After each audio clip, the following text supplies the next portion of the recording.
রমজানকে ঘিরে চট্টগ্রাম বন্দর দিয়ে পণ্য আমদানির হিড়িক পড়েছে।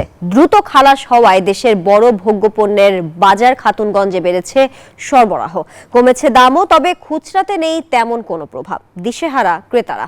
গত রমজানের চেয়ে এবার 1000 টাকা কমে বিক্রি হচ্ছে খেজুর। রতন দাসের ছবিতে চট্টগ্রাম থেকে আরো জানাচ্ছেন নয়ন বড়ুয়া জয়। চট্টগ্রাম বন্দরের এমন ব্যস্ততা যেন জানান দিচ্ছে রমজান সন্নিকটে। ব্যস্ততা বেড়েছে দেশের বড় ভোগ্যপণ্যের বাজার চাকতাই খাতুনগঞ্জে।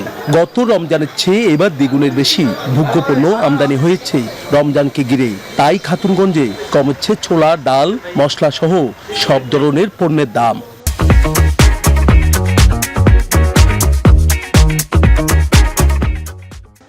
প্রচুর পরিমাণ আমদানি হয়েছে।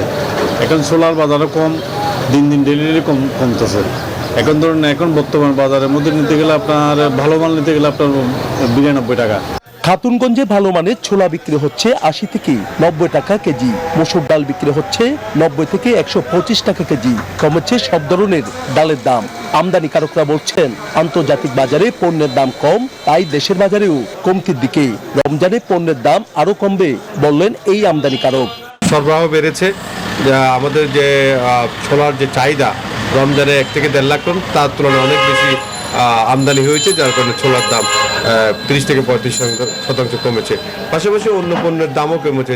এইদিকে আমদানি শুল্ক কমিয়ে দেয় খেজুরের দাম কমেছে গতবারে রমজানের চেয়ে 1000 টাকা। গত রমজানে জাইদি খেজুর ছিল 2550 টাকা, 2600 টাকা। এবার প্রথম বিক্রিতে শুরু হয়েছে 1700 টাকা। তাইলে 850 টাকা বা 900 টাকা কম পার কার্টনে, 1 কেজিতে 90 টাকা কম। তাই এটা হলো যথেষ্ট। তবে পাইকারিতে সব ধরনের পণ্যের দাম কমলেও খুচরাতে উল্টো চিত্র, বরং বেড়েছে বেশিরভাগ পণ্যের। বক্তারা বলছেন পণ্য সিন্ডিকেটের কাছে জিম্মি তারা। সারা বছরেই নিত্যপণ্যটা সরকারের নিয়ন্ত্রণে থাক এবং সাধারণ মানুষের নাগালে থাক। দ্রব্যমূল্যটা নিয়ন্ত্রণে থাকুক, যাতে ওরা শান্তিমতো রমজানের দিনটা পার করতে পারে। রমজানের আগে বাজার মনিটরিং জোরদার করার ঘোষণা জেলা প্রশাসনের। নয়ন বড়ুয়া জয়, নিউজ 24, চট্টগ্রাম।